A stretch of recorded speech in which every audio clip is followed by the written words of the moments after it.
Ikaw ba ay parang pakiramdam nyo ay paborito ng kamalasan?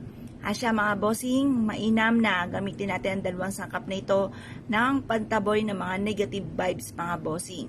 Kung parang pakiramdam ninyo ay ayaw ka ng lubayan, ay wag nyo po yung pagtitisan.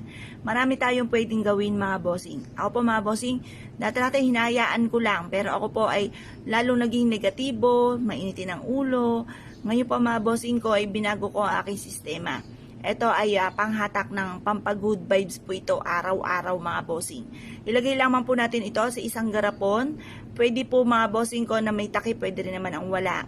Pero mas mainam, huwag nyo na ito tatakluban. Hayaan nyo makasingaw ang ating pong bawang. Kasi ang bawang mga bossing ko ay ito po ay sa pula ginagamit pagdating sa usapin ng mga masamang espiritu o sa mga multo. Kaya mainam gamitan natin ito mga bossing ko ng bawang upang sa ganon masigit tayo na makatrack ng swerte lalo na sa pera. At ang daon naman ng laurel, anliwisya siya sa pangkalahatan.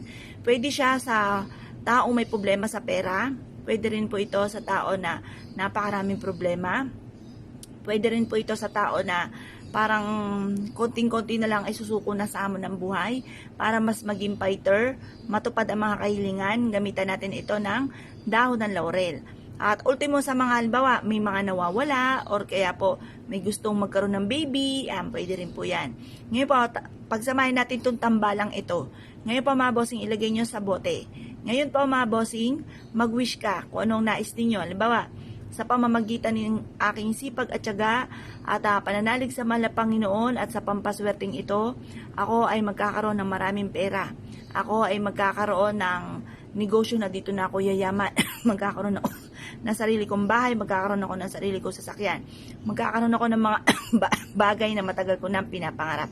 Basta i-wish na kung ano yung nais po ninyo mga bossing. Pagtapos na po kayo mag-wish, ibilad ito sa sinag ng araw hanggang alas 8. Makalipas ng alas 8 ng umaga, kunin nyo po siya. At pagkatapos ay pwede nyo ilagay sa ating mga mababanggit. Pwede sa ilalim ng inyo pong unan. Pwede po ito sa inyo pong bag or sa inyo pong pitaka. Or pwede rin naman alsin nyo po sa garapon.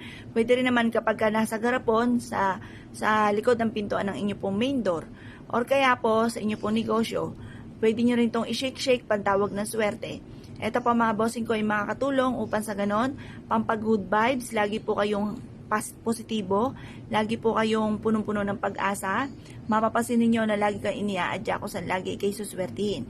Kaya kung kayo po naniniwala at naisyo po itong gawin, wag na po kayo magpatumpik-tumpik pa mga bossing.